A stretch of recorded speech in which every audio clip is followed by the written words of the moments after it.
Update muna sa minomonitor nating low pressure area sa loob ng ating area of responsibility. Huli po itong nakita sa layong 975 kilometers silangan huyan ng southeastern Luzon at sa kasalukuyan nga po ay mataas na ang tsansang mabuo ito bilang isang bagyo within the next 24 hours.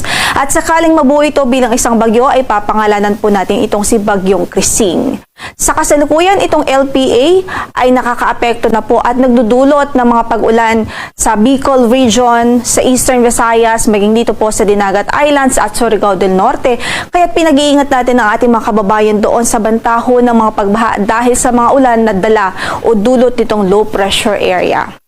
Samantala, yung habagat o southwest monsoon patuloy pa rin nakakaapekto sa natitirang bahagi ng bansa at magdudulot pa rin ho ito ng generally maulap na panahon at mataas na tsansa ng mga pag-ulan dito sa Metro Manila, Cavite, Laguna, Batangas, Mimaropa Region, sa natitirang bahagi pa ng Visayas at maging sa natitirang bahagi pa ng Mindanao.